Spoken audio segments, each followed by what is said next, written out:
मैंने क्या अब जो है केरलपुर में जब सत्संग शुरू किया ना आपने, तो आपने सबसे पहले कहा कि आप लोग यहाँ कुछ प्राप्त करने आए या कुछ खोने के लिए आए, क्या लेने आए? आपने कुछ खोने के लिए आए या प्राप्त करने आए? और अभी एकदम से झटका लगा, बोले स्वामी जी क्या कह रहे, हम क्यों आए? फिर आपने कहा कि आप यहाँ अज्ञान को खत्म करने के लिए आए हैं। उसी आपका तो स्पेशली सत्संग रहा है सदा। भाई ने गाँव में किया वो भी स्पेशल अलग से ही, श्रद्धा और प्रतीक की अलग अलग बता दी। अब भी याद है भाई ने गाँव को था ना दादाजी, तब आपने कितना मतलब आपका एकदम से विचित्र, बहुत ही अति अति, मैं क्या क्या प्रशंसा करूं, अलग से ही सत्संग होता है। और वो सत्संग आज हमें उस ऊंचाई पर पहुंचाया है जो जीवन में कभी नहीं पहुंच सकते थे, मेरा पूरा कॉन्फिडेंस। और आज की तारीख में आपकी कृपा से, परमात्मा की दादा कृपा से इतना मेरे अंदर आनंद और अनुभव रहता है कि मैं उसका बर्बाद नहीं करता, व्याख्या नहीं। हर क्रिया में उपयोग आपकी कृपा से, हर क्रिया में अब भी चल रहा है। यानी ये क्या है, मैं तो आपका स्वामी जी, जैसे एक जो कोई भी संयोग आते हैं तो उस संयोगों में केवल कहते हैं सेकंड ओपिनियन होता है, उसमें राग द्वेष हो जाते हैं, तो क्या ये सही है? कैसे वो एक बार समझाइए। ये निकल रहा है, ये राग होता है, आपको दिखता है मतलब निकल रहा है बस। सेकंड ओपिनियन दे दिया तो भी वो निकल रहा है, फर्स्ट दिया, सेकंड दिया, थर्ड दिया, फोर्थ दिया, सब निकल रहा है। सब जो दिखता है वो डिस्चार्ज है बस। विचार के रूप में, वाणी के रूप में, विचार के वर्तन के रूप में, ओपिनियन के रूप में, बुद्धि के रूप में, अहंकार के रूप में दिखता है, सब डिस्चार्ज है। चार दिखेगा नहीं, बस समझ लो, बस लाइन अपने मान आपको दिखा दे तो वो डिस्चार्ज है। बाहर दिखता है, अंदर दिखा ना वो डिस्चार्ज है। दिखना मतलब होना, होना मतलब अभी का परिणाम है। चार का मतलब अभी का बीज है, बीज कभी दिखेगा, फल आएगा तब। समझ में आया? तो एक प्रिंसिपल रखे करो, दिखता है मतलब डिस्चार्ज है। जो भी स्थूल सूक्ष्म जो भी दिखता है तो डिस्चार्ज। विज्ञान प्रिंसिपल से ही समझ में आएगा, ऐसी क्रियाओं से नहीं समझ में आएगा। हर बात में मैं सिद्धांत बताता हूं ताकि किसी को कंफ्यूजन नहीं हो। और जब मैं सिद्धांत बोलता हूं मतलब कुदरती कानून, मेरा कानून, मेरा ओपिनियन सबको लागू होगा। बोलिए, जो आपने ये विज्ञान समझाया, जो हम सबको जो समझ लिया विज्ञान की समझ, वो डेली लाइफ में किस तरह इसका एक्सपीरियंस करें, इसको कैसे अनुभव में लाएं, वो थोड़ा सा इस बारे में बताइए। अनुभव के बाद पहले किस किया है हमने, अनुभव का मतलब क्या है? अभी एक ही अनुभव होता है हर व्यक्ति को, मेरे को भी मन वचन काया और इनकी अवस्था से मुक्तता की अनुभूति। अगर विज्ञान का उपयोग ज्ञान दर्शन से सही करते हैं तो, और कुछ चमत्कार,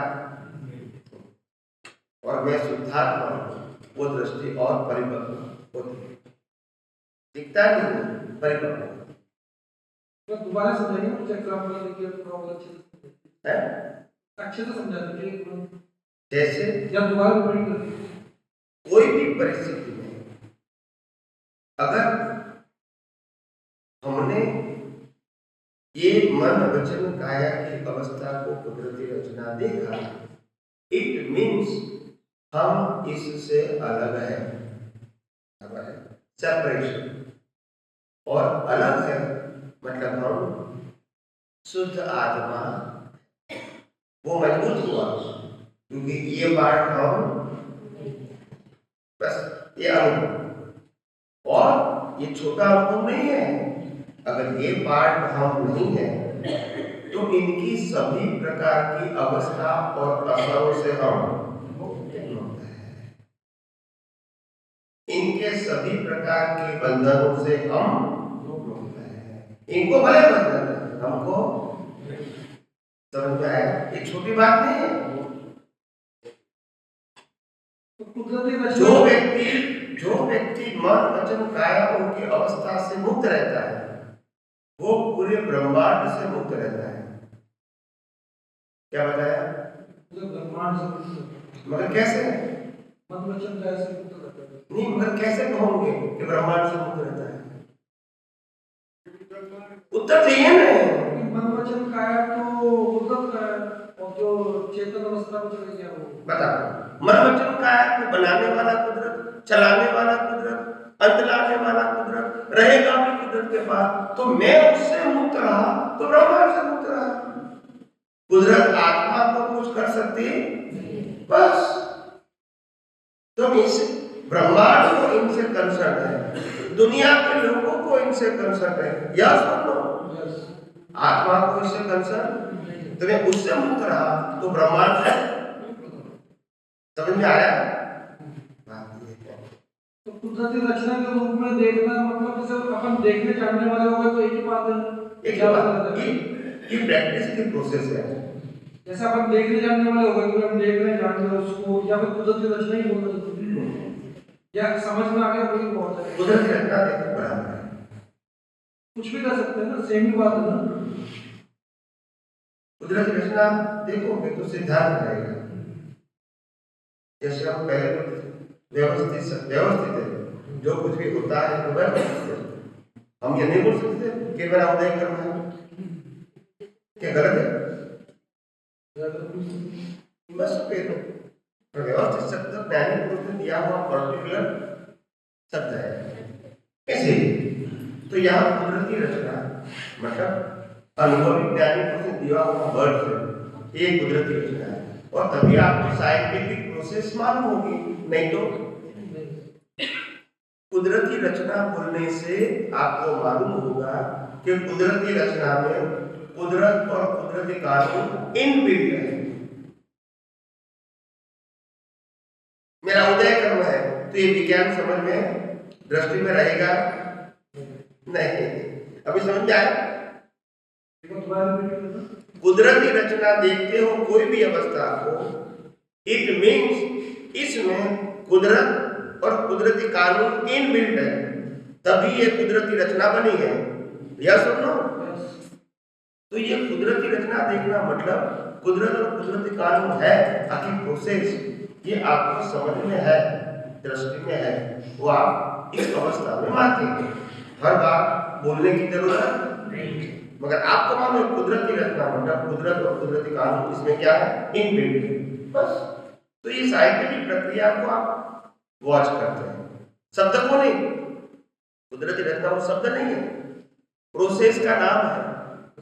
और पूरी प्रोसेस आप जानते हैं, खाली इतने शब्द का उपयोग करते हैं, आपको पूरी प्रोसेस मालूम है।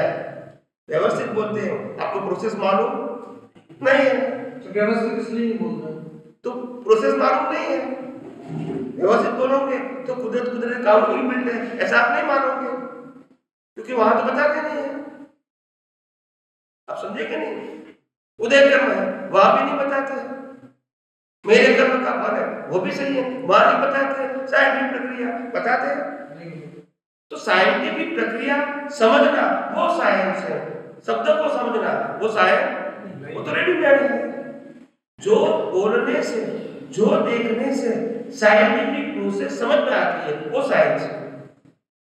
जो बोलना रेडीमेड है, रेडीमेड समझते हैं, तो वो साइंस नहीं, वो मैकेनिकल है। क्या है? तो विज्ञान में मैकेनिकल शब्द की वैल्यू नहीं है। अभी समझ में आया? कोई भी शब्द का उपयोग के पीछे आपको साइंटिफिक रीजन होना चाहिए। ऐसे बोलोगे तो कोई मतलब नहीं। समझ में आया? आपने बोल दिया कि शरीर जड़ है, शरीर मशीन है, शरीर मैकेनिकल है, वो तो बोल दिया। इसमें आपको साइंस नहीं मालूम पड़ा, इसमें जड़ क्या है, ये विनाशी क्या है, मैकेनिकल क्या है। फिर प्रोसेस बताई कि ये डिजाइन कुदरत ने बनाई, पंचमहाभूत का शरीर कुदरत का है, इसको जिंदा रखने के लिए हवा पानी खुराक कुदरत का है, इसको डाइजेस्ट करके ब्लड बना के पूरी बॉडी में पहुंचाने का काम कुदरत का है।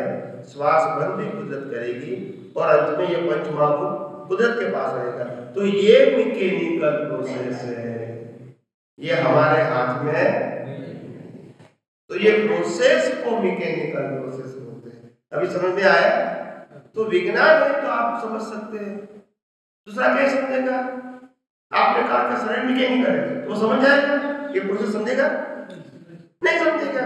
आपके पास साइंटिफिक विजन है इसीलिए समझते हैं, वो तो शब्द ही समझेगा। तो शब्द को समझना वो साइंस, लेकिन एक्सपीरियंस तो नहीं है ना खुद का।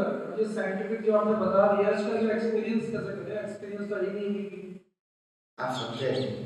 कोई भी प्रकार की अनुभूति जो होती है पहले शब्द से होती है, फिर उपयोग से होती है, फिर अनुभव से होती है, फिर वो अनुभव जैसे जैसे परिपक्व होता है वो आपका पुरुषार्थ सहज हो जाता है, फिर दर्शन में कन्वर्ट हो जाता है।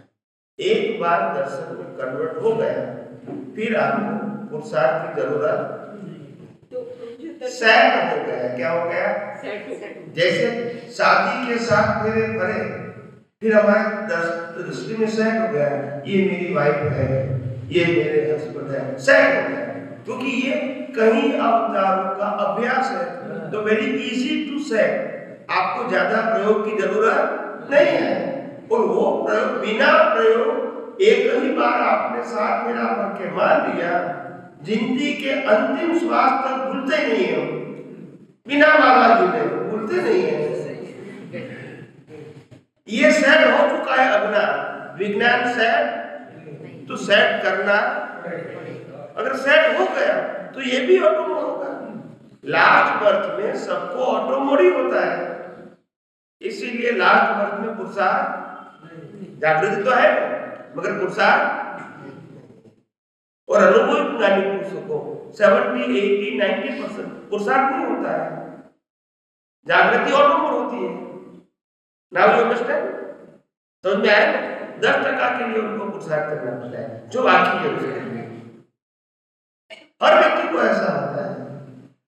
जितना तुम कुदरत में एग्जाम में पास हो गए, दोबारा एग्जाम देने की जरूरत नहीं है, भले जन्म मरण होते रहेंगे, फिर भी एक बार कुदरत के एग्जाम में पास हो गए, कुदरत आपको फेल नहीं करेगी। एक बार आपने स्कूल कॉलेज में डिग्री ले लिया, क्या आप ग्रेजुएट हो गए 20 साल की उम्र में, फिर आपकी 80 साल होगा तो भी ग्रेजुएट ही कहेगा, कुछ भी नहीं आता है तो भी बोलते नहीं है।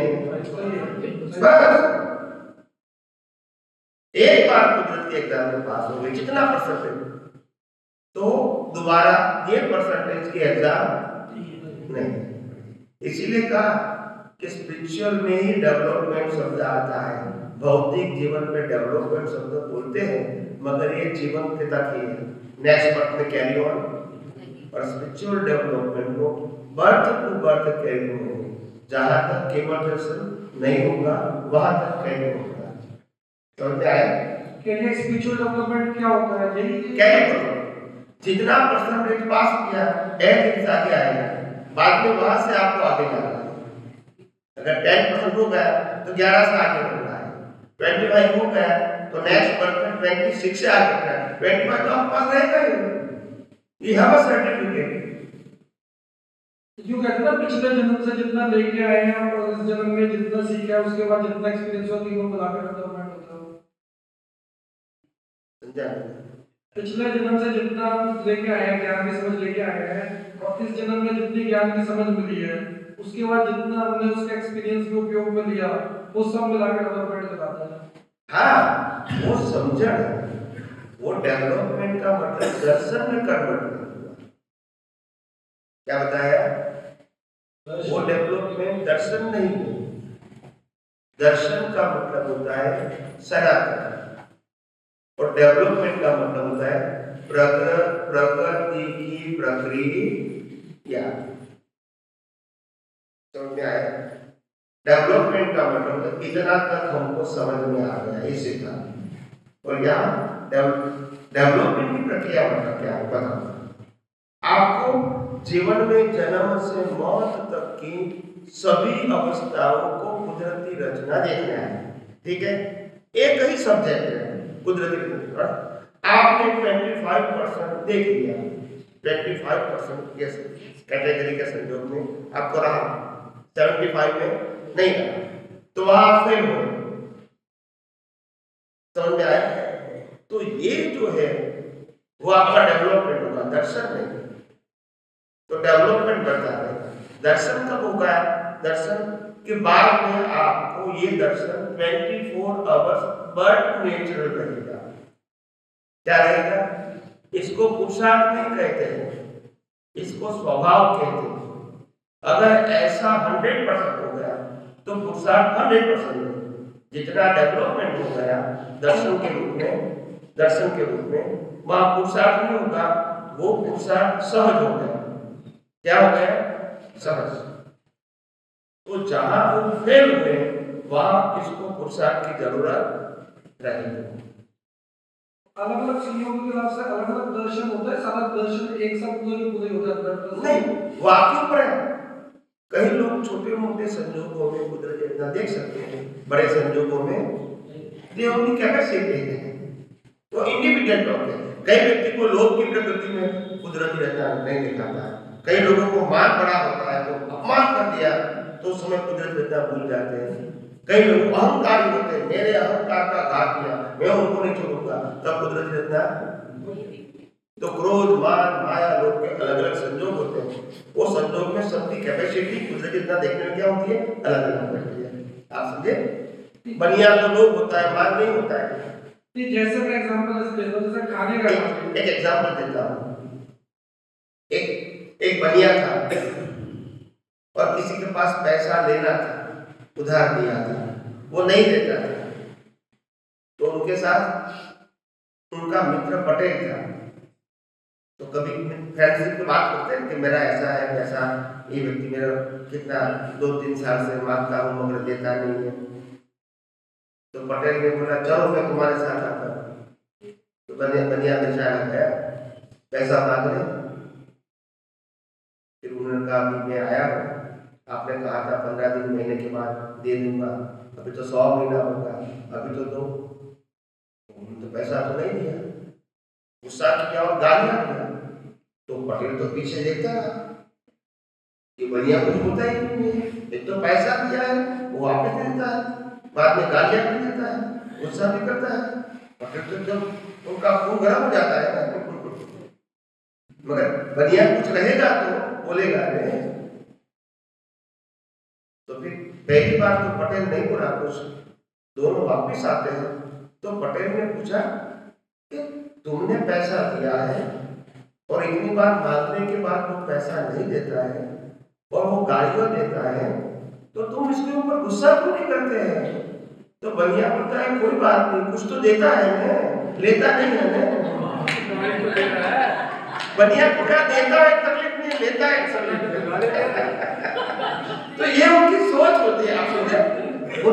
उनकी सोच अहंकार नहीं, उनका सोच है लोभ। तो सबकी अपनी अपनी अटकल होती है, अटकल समझते हैं, उसमें चूक जाते हैं। जो अटकल नहीं उसको पास करना क्या हो जाता है? आसान हो जाता है। ये मेरा कहना है। गालियां देता है ये भी देता है, लेता तो नहीं है। तो स्वामी जी मैं तो पूछ रहा था कि जैसे खाने का एग्जांपल लें, जैसे खाने में मान लो हमने देख रखे कुदरती रचना, तो खाने वाला पार्ट भी फिर उसमें से 100% तो दर्शन में आ गया, हमेशा का दिखता है तो फिर वो कभी खाने वाला तो नहीं आएगा, वो कुछ दिखता आएगा, या फिर वो केवल दर्शन में नहीं आएगा, वो किलो में आएगा। नहीं, खाने वाले का पार्ट जैसे मान लीजिए खाना जैसे खा रहे हैं, उस समय लिख रहे हैं कि आगे खाना है या फिर ये खाने का समझ में आ गया कि कुदरती रचना के हिसाब से मेरे थाली में रेसिपी के हिसाब से आया है और ये कुदरती रचना है, हर बार दिख रहा है मुझे। तो क्या वो केवल दर्शन में आ गया और कैसे उसको समझेंगे? वो पार्ट क्लियर हो गया या उसमें और कुछ शायद बाकी है? केवल दर्शन नहीं, दर्शन होता है। केवल दर्शन का मतलब होता है कंप्लीट दर्शन, दर्शन होता है, सम्यक दर्शन। तो वो एक एक एंगल से होता है, एक एक लेयर समझते हैं, एक एक लेवल से व्यक्ति डेवलपमेंट में आगे बढ़ता है। तो ये उनकी कैपिटल समझते हैं, वो साथ में आती है। और कर्म लायबिलिटीज है और आध्यात्मिक डेवलपमेंट कैपिटल है, वो साथ में आती है। और ये लायबिलिटी का मतलब पाप पुण्य के कर्म, लायबिलिटी का मतलब नेक्स्ट बर्थ में भुगतान करनी पड़ेगी, समझ में आया? और ये क्या है? कैपिटल साथ में आया है, समझ में आया? ये कंज्यूम नहीं होगी, लायबिलिटीज कंज्यूम हो जाएगी नेक्स्ट बर्थ, फिर नहीं बनेगी, फिर नहीं कंज्यूम होगी, समझ में आया? और कैपिटल कंज्यूम क्या है? पुरुषार्थ करना पड़ेगा, नहीं करना पड़ेगा? पुरुषार्थ तो करना पड़ेगा ना, जितना कैपिटल है उसको बढ़ाने के लिए तो करना पड़ेगा। अगर मैंने 20% मेरी कैपिटल है, 100% ले जानी है, 360 डिग्री का केवल दर्शन चाहिए। उस संयोग वाला खाने वाले संयोग में भी करना पड़ेगा, वो खाने वाले संयोग में भी करना पड़ेगा। आप इसको इस तरह देखते हैं, ये तकलीफ होती है और आपकी गलती नहीं है। सभी महात्मा ऐसे देखते हैं, स्वामी जी हम तो स्नान करते हैं, ब्रश करते हैं, नहाते हैं, कंघी करते हैं, कपड़ा पहनते हैं, बाहर जाते हैं, नौकरी करते हैं, धंधा करते हैं, लोगों को मिलते हैं, सभी जगह कैसे जागृति रहती है, कुदरत रहता है। मेरे को ये समझ में नहीं आता है कि एक व्यक्ति है जो हमारा गुस्सा करती है, प्रेम करती है, खाना देती है, आप समझे ना, गालियां देती है, अच्छी बात करती है, आपका कहा मानती है, नहीं मानती है, मगर आप क्या देखते हैं? ये मेरी पत्नी है, उसमें चेंज नहीं हो सकता। ऐसे ये सभी अवस्था, ये ब्रश करता है, स्नान करता है, कंघी करता है, खाना खाता है, बाहर जाता है, घूमता है, सो जाता है, मगर ये प्रकृति है, वो कुदरत की है, बस कारण एक ही रहेगा, क्या अलग अलग होगा? एक बस गुस्सा करेंगे तो भी पत्नी, प्रेम करेंगे तो भी पत्नी, खाना देंगे तो भी पत्नी, नहीं देंगे तो भी, तो पत्नी का कुछ ही नहीं होता है, बोलते नहीं है। ऐसे यहाँ कुदरती रत्न का नाटक के अवस्था कोई भी है, ऐसे आप ऐसे करते जाओगे तो समझ में नहीं आएगा। एक बार एक महात्मा ने कहा, तो मैंने थोड़ा हंस के जवाब दिया सिंपल भाषा में, बोला इतने सारे संजोगों में, सभी संजोगों में कुदरती रचना देखना कितना डिफिकल्ट हो जाता है। मैंने कहा बात ये नहीं है कि तुम्हारे सर पे कितने बाल हैं, क्या बताया? बात ये नहीं है कि तुम्हारे सर पे कितने बाल हैं, वो मेरे को गिन के बताओ। बात ये है कि अगर कंघी लगा दिया तो सब ठीक हो जाएंगे बिना गिनती किए। बोलते नहीं, ऐसा नहीं कि एक सीधा करूं, फिर दूसरा करूं, फिर तीसरा करूं, ऐसा नहीं होता है। ये गिनने की बात नहीं है, कंघी लगाया खत्म हो गई बात, गिनने की जरूरत नहीं है। गिनते जाओ तो डिफिकल्ट हो जाएगा। ये तो अच्छा है कि मैं अनुभवी लाइव हूं, तो आपको पता, अपनी किताब में कौन बताएगा? घूमते रहोगे कौन बताएगा?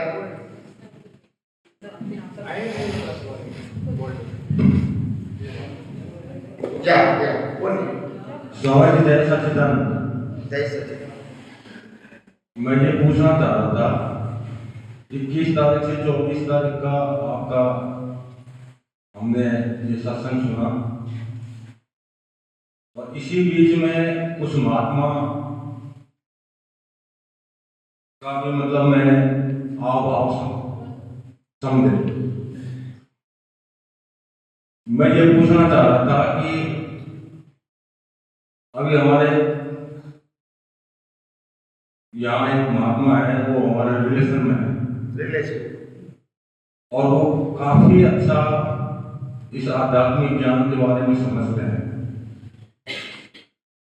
और वो अपने गृहिणी को मतलब गुरु के रूप में संबोधित करते हैं। क्या? गुरु गुरु गुरु के रूप में संबोधित करते हैं। पत्नी को गुरु गुरु के रूप में संबोधित करते हैं। हाँ, संबोधित करते हैं।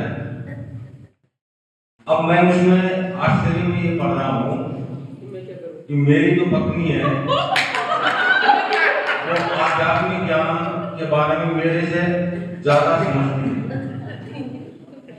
तो मैं उनको किस रूप में संबोधित करूं और किस रूप में उनको आगे से बात करूं, इसके बारे में उनको आप भाव बताने की कोशिश करें। वैसे तो मैं या 4 दिन से मेरे से जो सेवा हो पाई, मैं सभी महात्माओं को मतलब मैं अपना मतलब वो नियम आशीर्वाद मुझसे प्राप्त किया है, लेकिन मेरी ये चीज समझ में नहीं आई। मैं 4 दिन से असमंजस में पढ़ रहा हूँ कि मेरी पत्नी आध्यात्मिक ज्ञान के बारे में ज्यादा समझती है और मैं उनसे कम समझ रहा हूँ, तो मैं उनको किस रूप में संबोधित करूँ ये मेरे को पता नहीं कष्ट है। जय सच्चिदानंद।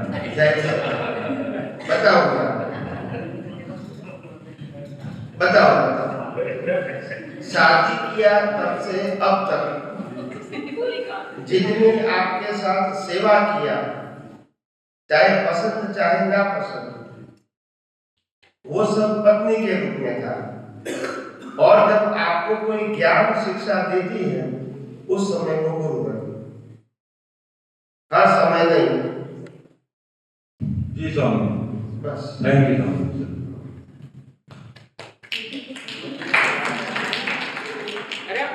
यानी इससे ये साबित होता है कि एक जो पीछे माइक स्वामी जी, इससे ये तो साबित होता है कि एक पत्नी का भी फर्ज निभाती है, माँ का फर्ज निभाती है और एक गुरु बनकर मार्गदर्शक भी करेगी। इसमें क्या है? ये कोई नई बात नहीं है। लेकिन ज्यादातर मैं मेरी खुद की बात करूं तो मैं जब सत्संग करता हूं तो मैं आध्यात्म विज्ञान हूं, घर पे होता हूं तो कॉमन में हूं, मेरी बहन आते हैं, बड़े भी आते हैं, भांजे आते हैं, तो मैं बिल्कुल नॉर्मल बात करता हूँ तुम्हारी तरह ही। मैं ऐसा नहीं कहता हूँ मैं ज्ञान हूँ,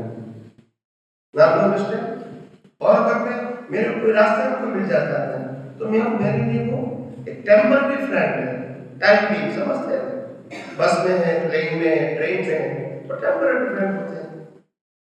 कोई सत्संग की बात करे उसी समय में आध्यात्मिक विज्ञान बात खत्म हो जाती है, इसमें कोई नई बात थोड़ी है।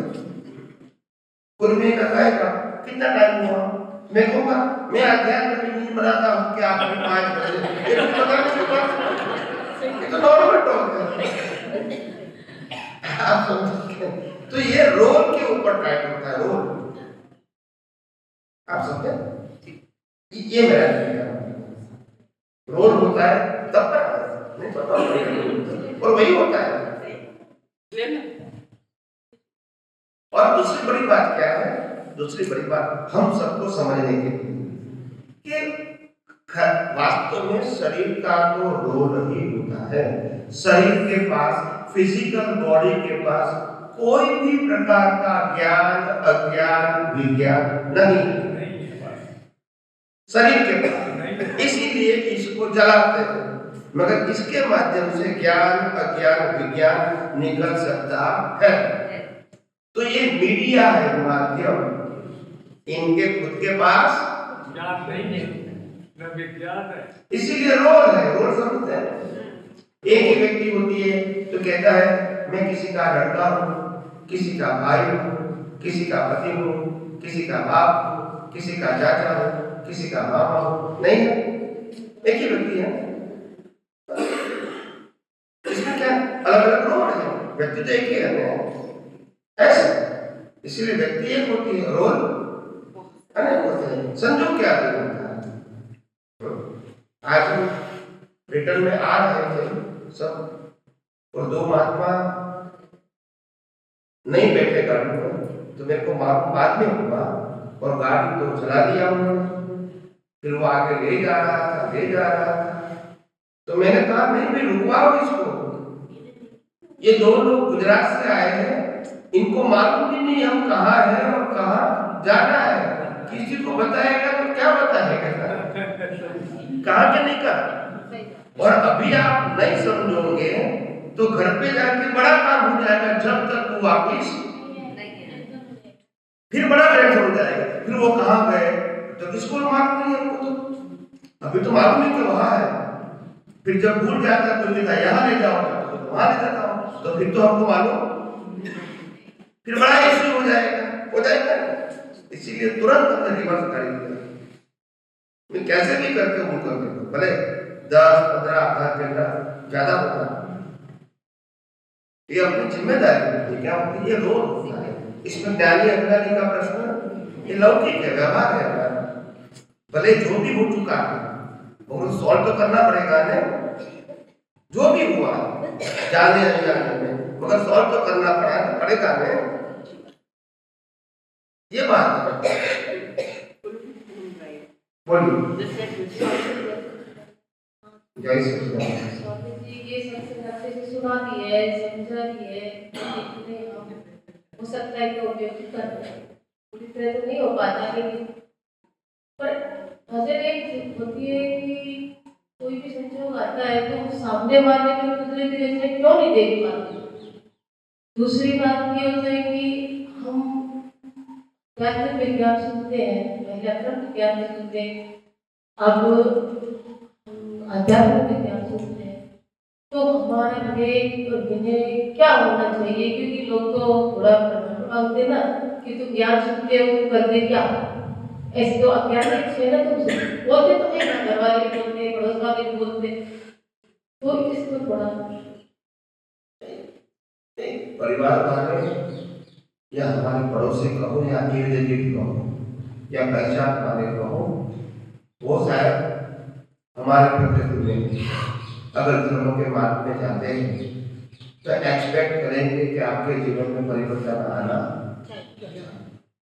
मगर मेरे को ये समझ में नहीं आता है ऐसे कंप्लेन करने वाले कोई भी व्यक्ति परिवार, कोई भी परिवार उसमें कॉमन क्वेश्चन ये होता है मेरी दृष्टि से कि प्रश्न करने वाले के जीवन में कहीं भी जाता है तो परिवर्तन नहीं है, और सामने वाले में परिवर्तन देखना चाहते हैं, बोलते नहीं, बोलता है तुम जाता हो सत्संग में, मैं जाता हूँ माता जी के पास या भजन में जाता है ना, कहीं भी बोलते हैं, तो तुम्हारा में तो दिखता नहीं है, तुम किसी को कैसे कहेंगे तो तुम्हारा में नहीं दिखता है,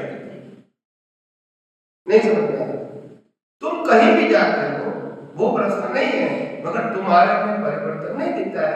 ऐसे मैं जाता हूँ मेरे में नहीं दिखता है, तो प्रश्न कहाँ आया। मगर बोलने वाले व्यक्ति ऐसा मानता है कि तुम जाते हैं तो परिवर्तन आना चाहिए, मगर मैं साफ कहता हूँ, बार बार कहता हूँ, आध्यात्म विज्ञान मन वचन काया को बदलने के लिए नहीं है, मन वचन काया से मुक्त रहने के लिए है। मैंने बार बार कहा है कि नहीं कहा है।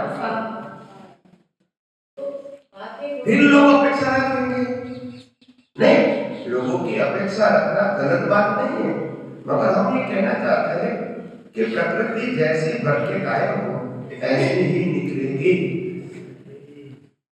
आज आपकी प्रकृति खराब है, कल अच्छी भी हो सकती है, आज अच्छी है कल खराब भी हो सकती है, मगर ये रोल हमारा और हमारे हाथ में नहीं है। ये मेरा कहना चाहता है,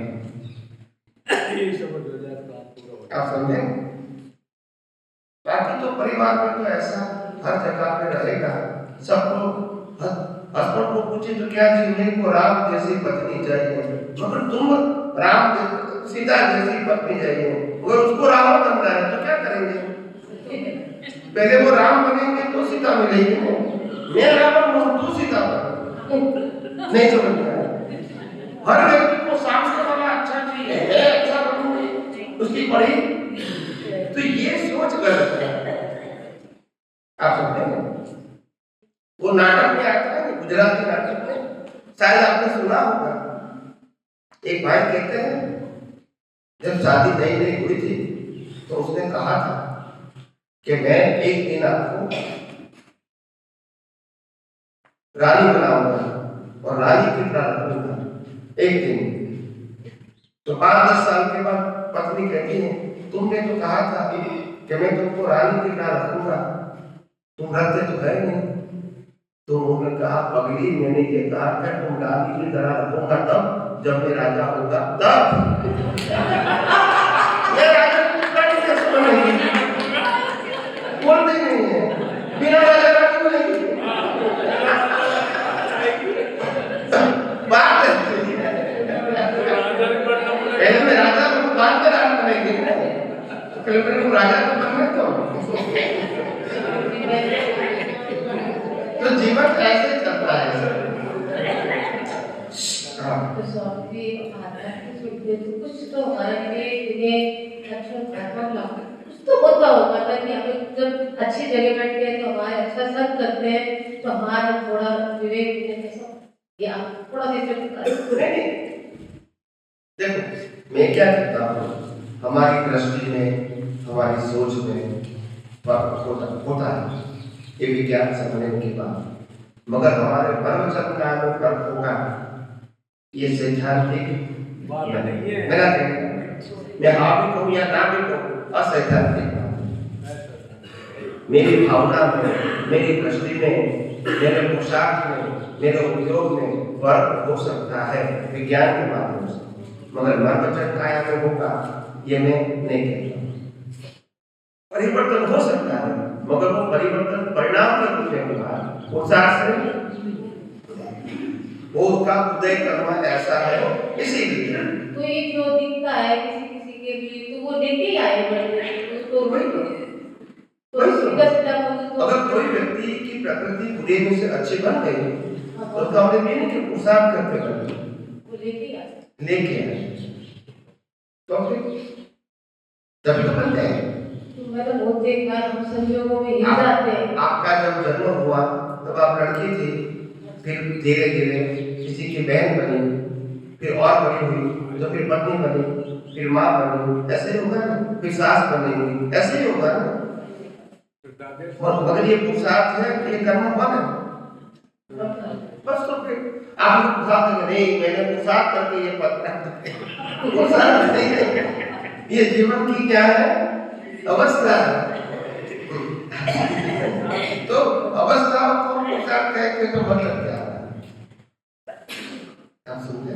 स्वामी जी आप तो हमेशा सरल दिखते हो, आप भी तो ज्ञान के तो रहते हो, हम तो ऐसे दिखते ही नहीं। क्या पता मैं पूरा आप तो सहज और सरल दिखते हो, हम तो दिखते ही नहीं। आप तो कुछ दिखता है ज्ञानी बैठे ज्ञानी कुछ बैठे। मेरी प्रकृति ऐसी है तो मेरी दिखती है। कितने भ्रष्टाचारी थे। मैंने बस में गुस्सा भी किया था, नहीं किया था गुस्सा मतलब एक काम के लिए किसी व्यक्ति के ऊपर ऐसा नहीं कि नहीं ऐसा नहीं होना चाहिए, हमारी जिम्मेदारी है, नहीं तो और बढ़ जाएगा। तुरंत मैंने कहा था, जोर से कहा था, पूछो जो लोग हैं उनको करना पड़ेगा ना। मैं युद्ध के ले जाऊंगा फिर सामने वाले को कहूंगा फिर तुम सुधर जाओ, नहीं सुधरेगा वो तो मार देगा। तो जो रोल है वो तो निभाना पड़ेगा। आपने प्रभु जी आपने जो अभी भाव डाला था, भाव भरा था पिछले भाव में, तो इसका परिणाम है ये। हाँ। अब आपका क्या भाव है इस भाव में?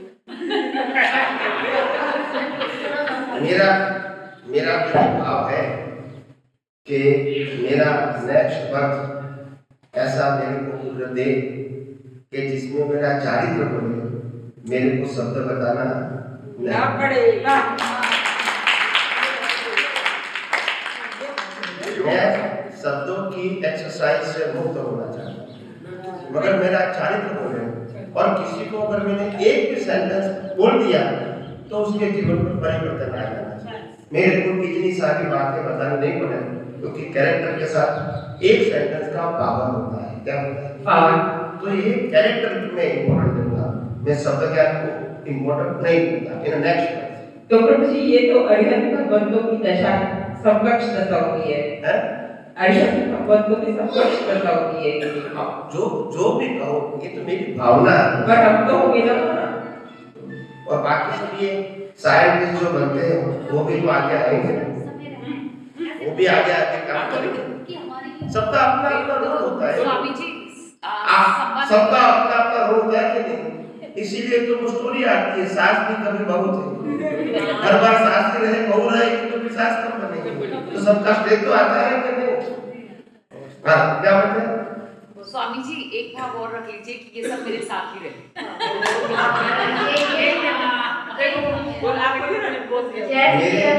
मेरे रखने से तो नहीं रहेगा। स्वामी जी अगर किसी की भावना होती है तो कुदरत रख सकती है, मेरे कहने से तो नहीं होता है। स्वामी जी मैं हम भाव रख लेते हैं। आप भाव रख सकते हैं, मैं कमा ना करूँगा, मगर मैं कहूँगा सब मेरे साथ रहे, ये पॉसिबल नहीं है। ताली हमेशा दो हाथ से होती है, एक हाथ से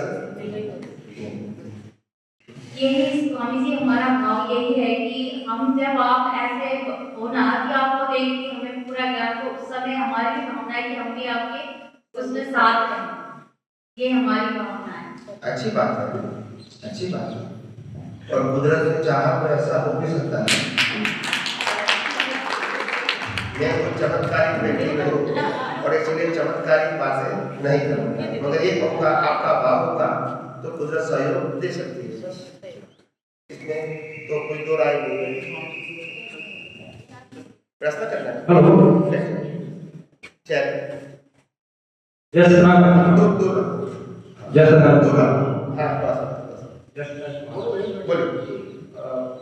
दुनिया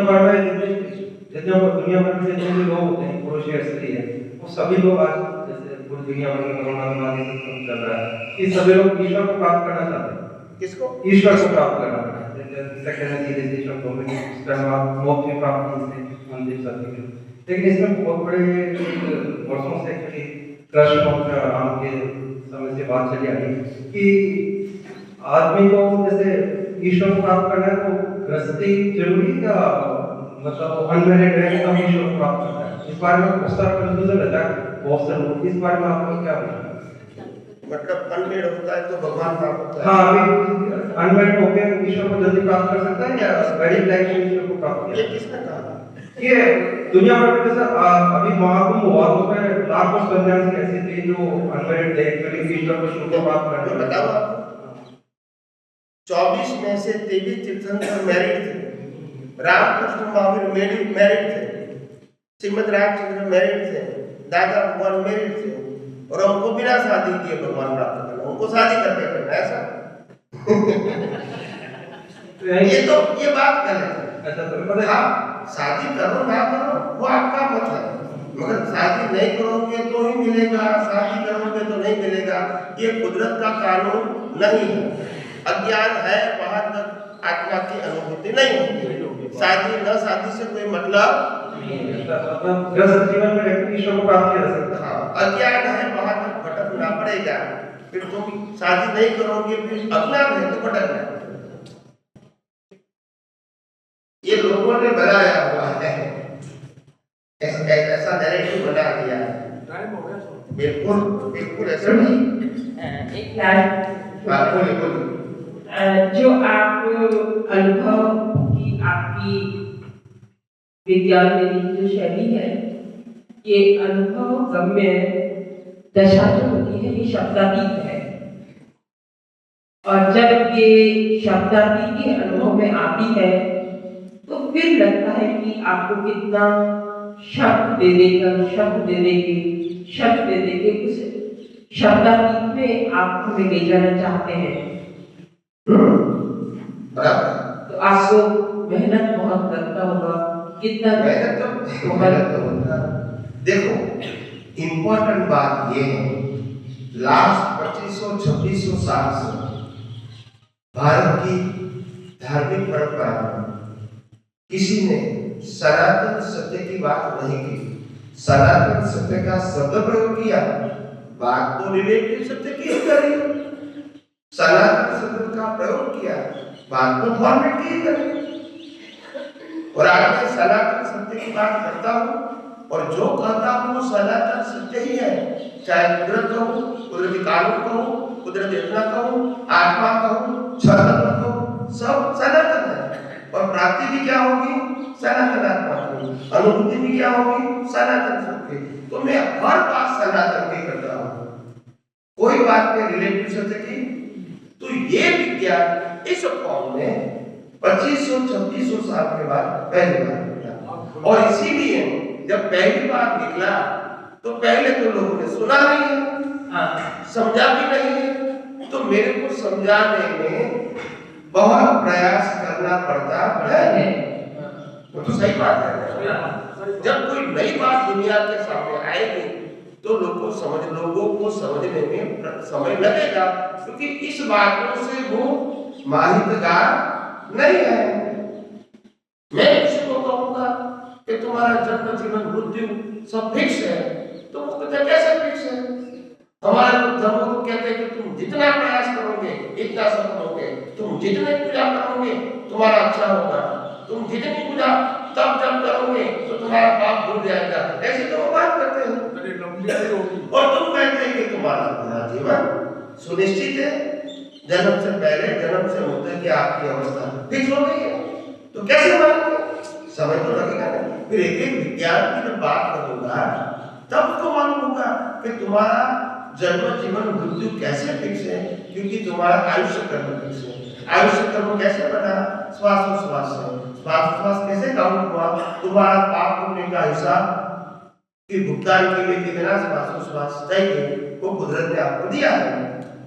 तो ये परिणाम रूप आपका जीवन चलता है। अभी आप आज कोई नया कर्म करोगे तो फिर उनके फल के लिए श्वास कहाँ से लाओगे? ये मैंने साइंस बताया, मैंने अपना ओपिनियन नहीं दिया। तो वो समझने की कोशिश करेगा, मगर पहली बार मैं कहूँगा तो एकदम समझ में नहीं आएगा। 5-10 बार सुनेंगे, समझेंगे, सोचेंगे, धीरे धीरे समझाएगा। यार ये बात तो बिल्कुल लिंक वाली है। क्या है लिंक वाली? पहले बताया कि आयुष्य कर्म, हाँ वो तो हमारा फिक्स होता है। फिर आयुष्य कर्म को श्वासोश्वास से जोड़ा, क्योंकि आयुष्य कर्म के मुताबिक श्वासोश्वास होता है। फिर श्वासोश्वास कर्म के हिसाब के साथ होगा, तो जितना कर्म का हिसाब होगा पुण्य पाप का इतना ही श्वास चलेगा। तो ये तो बात करता है, मतलब ये सब सुनिश्चित है। तो ऐसे होता है, मगर पहली बार सुनेंगे तो समझने में टाइम तो लगेगा। और जहाँ जहाँ जाऊँगा नए व्यक्ति आएगा तो मैं ये बात को बार बार करता ही होता है, नहीं तो कैसे मालूम होगा? तो ये तो प्रयास तो करना ही पड़ेगा। जब व्यक्ति को लगता है ये विज्ञान अद्भुत है, अनोखा है और मैं खुद उसका अनुभव कर रही हूँ और इसका अनुभव दूसरे को होता है, तो उनके जीवन में कितना बदलाव आएगा, ये भावना से ये काम हो रहा है। ऐसे कोई मेहनत नहीं करता, बिना अपेक्षा। क्या बताया? बिना अपेक्षा, सिर्फ दूसरे के हित के लिए ये सब कुछ करना है। अपना जो प्रोफेशन होता है या अपनी सोशल लाइफ होती है उसमें से समय निकाल के इसके लिए समय देना सबके लिए संभव नहीं होता है। तो इनके लिए, दोनों के लिए धन्यवाद। और बाकी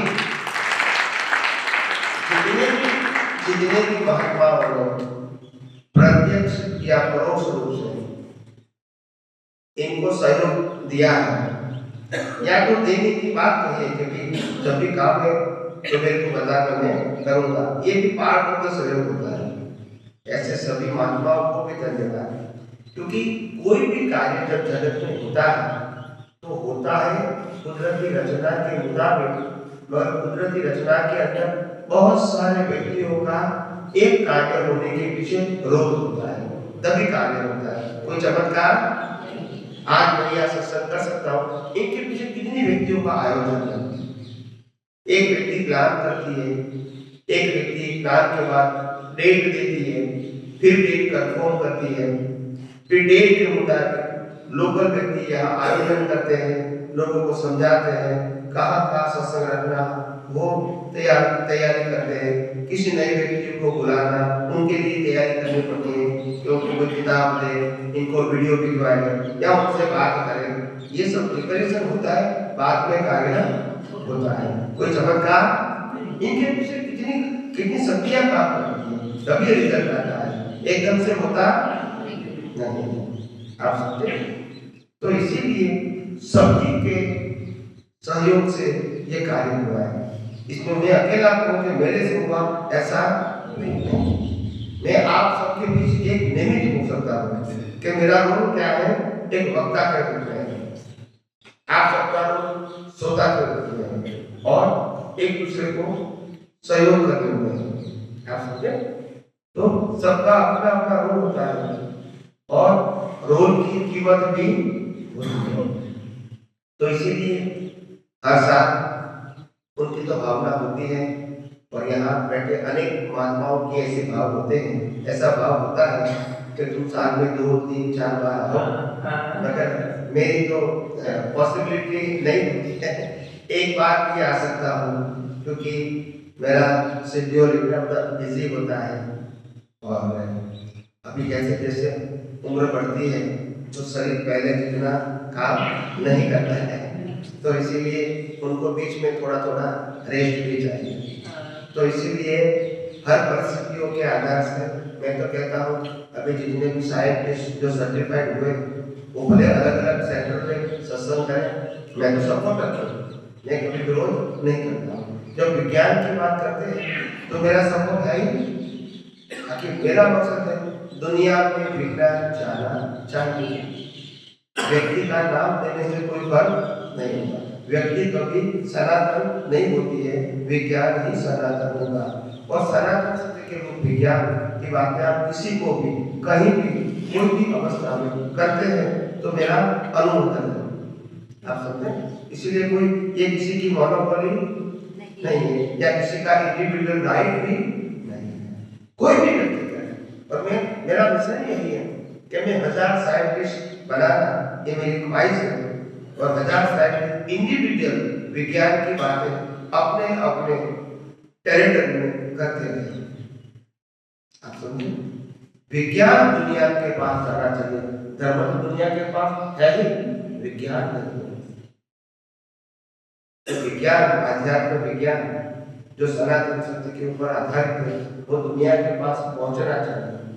और विज्ञान कभी ये नहीं कहता है कि तुम्हारा धर्म छोड़ के विज्ञान समझो, धर्म तो शरीर का सत्य है और विज्ञान दृष्टि का सत्य है। तो राम को बदलो, कृष्ण को, महावीर को, शिव को, स्वामीनारायण को, किसी को भी बदलो, ये शरीर की बात है, दृष्टि में होना चाहिए। मैं शुद्धात्मा हूँ और ये राम को बदलने वाला आई के तकलीफ क्या है?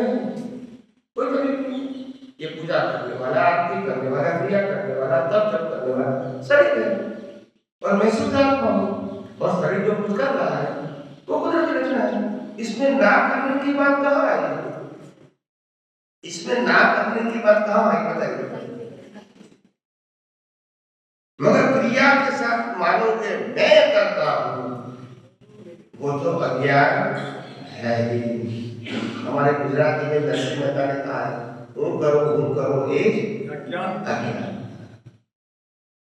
क्रिया अज्ञानता नहीं है, मैं करता हूँ मानना वो अज्ञान है। क्रिया अज्ञान, क्रिया तो मैकेनिकल है। तो इसीलिए ये विज्ञान जितना भी दुनिया में फैले, किसी के भी माध्यम से हमको कोई कंसर्न नहीं हो, मगर जो भी विज्ञान की बात दुनिया में करता रहेगा, मेरा हमेशा सपोर्ट कहो या अनुमोदन कहो होता है। और मैं विज्ञान बताने वाले को भी कितनी बार मैं जब क्लास लेता हूँ साइंटिस्टों का, तब भी कहता हूँ, और नॉर्मल सत्संग में भी कहता हूँ कि जब आप किसी को विज्ञान की बात करते हो तो मेरा नाम देना जरूरी नहीं है, क्योंकि विज्ञान मेरा नहीं है, विज्ञान का प्रेजेंटेशन मेरा है। विज्ञान तो सनातन है, कुदरत का है और कुदरत का ही रहेगा। हम तो इसको अनुभव से आपको प्रेजेंट करते हैं, हम विज्ञान के बनाने वाले और मालिक तो कोई भी व्यक्ति बता सकती है, जितना समझ में आए बताओ। कई लोग मेरे को पसंद करते हैं, स्वामी जी तुम्हारे पास तो अनुभव है इसीलिए तुम विज्ञान की बात करते हो, ये लोग जो भी साइंटिस्ट हैं वो तो नए नए हैं तो इसको तो अनुभव नहीं है, तो फिर वो कैसे बताएंगे, और बताएंगे तो गलती नहीं होगी। मैंने कहा तुम कैसी बात करते हो, जैसे स्कूल के अंदर फर्स्ट स्टैंडर्ड के भी टीचर होते हैं और 12वीं कक्षा के टीचर होते हैं, कॉलेज के टीचर होते हैं, मास्टर डिग्री के टीचर होते हैं और पीएचडी के टीचर होते हैं, नहीं होते? सबको टीचर कहेंगे, टीचर नहीं कहेंगे। और पढ़ने वाले क्या कहेंगे? स्टूडेंट कहेंगे। तो पहली बार का स्टूडेंट और पीएचडी का स्टूडेंट दोनों का लेवल एक ही होगा, तो टीचर का लेवल एक ही होगा। तो लेवल अलग अलग होगा, टीचर का स्थान तो मिलेगा नहीं। अगर कोई 2% की साइंस की बात करेगा तो भी टीचर है, कोई 20% की बात करेगा तो भी टीचर है, कोई 50% की बात करेगा तो भी टीचर है। या सुनो, हम क्या कहते हैं? सब लोग 100% कहते हैं, जितना समझता है इतना तो बता सकता है। अगर मेरा लेवल पहली कक्षा के बच्चे को पढ़ाना है तो मैं पढ़ा सकता हूँ, मैं पहली कक्षा का टीचर हूँ, दूसरी का, पर इसीलिए दूसरी कक्षा का नहीं पढ़ाता हूँ इसीलिए मैं टीचर नहीं हूँ, ऐसा तो नहीं है। मैंने पहली कक्षा के बच्चे को तो पढ़ा सकता हूँ, तो उसके लिए तो मैं टीचर हूँ ही। या सुनो, इसीलिए डरने की जरूरत नहीं। लोगों को बताते रहो, खुद उपयोग करते रहो, अनुभव करते रहो और आगे बढ़ते रहो, बस। समझ में आया? बिल्कुल डरने की जरूरत नहीं। ये दुनिया में लोग डराते हैं, धमकाते हैं, क्योंकि सबको अपना अपना जो एक स्टेटस होता है वो स्टेटस बनाए रखना है और दूसरे को अपने अंडर में रखना है। क्या रखना है? हाँ, मेरी आज्ञा के बिना कुछ नहीं करना, तुम करोगे तो फिर ऐसा हो जाएगा, वैसा हो जाएगा, निकाल देंगे, भय बताते हैं। इसीलिए मैंने कहा आध्यात्मिक विज्ञान में भीख और भय ये दो शब्द ही नहीं है। भीख और भय जब तुम्हारे दिमाग में से निकलेंगे तभी आध्यात्मिक विज्ञान की अनुभूति की शुरुआत होगी। भीख भय जब इस दुनिया में मैं चेतन अविनाशी अनशक्ति वाला हूँ ऐसा मेरी पास दृष्टि आ गई, फिर ये दुनिया में से कुछ पाना नहीं है, कुछ खोना नहीं है, जो भी हिसाब है पूरा करना है। इसमें भीख और भय की क्या जरूरत है? क्योंकि है ही कुदरत का, आज है वो भी कुदरत का है और कल नहीं रहेगा वो भी कुदरत का है। आज शरीर है वो भी कुदरत का है, कल नहीं रहेगा वो भी। तो फिर इसमें भीख भय कहाँ रहेगी? जरूरत है? देने वाला भी वो है, लेने वाला भी वो है, हम तो देखने वाले, हमको क्या तकलीफ है? यस और नो? तो डरने की क्या है? मेरा कहने को डरते क्यों हो? मगर धर्म जो होता है, धर्म भय के बिना नहीं होता है। इसीलिए धर्म में बताया गया है भय बिन प्रीत नाही। क्या बताया? बिना भय प्रीत नहीं होती। ये धर्म की बात है, क्योंकि धर्म में फॉर्मेट को फॉलो करना है, तो भय चाहिए। अगर मैं गुरु जी को नहीं मानूंगा तो मेरा क्या हो जाएगा, मैं भगवान को नहीं मानूंगा तो क्या हो जाएगा, ऐसा भय रहता है। अगर भगवान ने बताई, गुरु ने बताई क्रिया को नहीं करूंगा तो क्या होगा, ये डर बताते हैं। और इसीलिए विज्ञान ने कहा कुछ भी करना ये पुरुषार्थ का हिस्सा नहीं है, कुदरती। फिर डर किसका? कोई डर नहीं। मन वचन काया से जो कुछ भी होता है, जन्म से मौत तक, सब कुदरती। इसीलिए बोझ नहीं रहेगा मेरे को क्या करना है, मेरे को क्या, मैंने क्या कर दिया, मेरे से क्यों नहीं हुआ, ये सब्जेक्ट क्या रहेगा? No tension. समझ में आया? जो भी होगा वो कुदरती होगा, और जो भी हो गया वो भी, और जो हो रहा है वो भी। फिर टेंशन किसका? समझ में आया? चलो अभी समाप्त करते हैं, कुछ बता रहे हैं?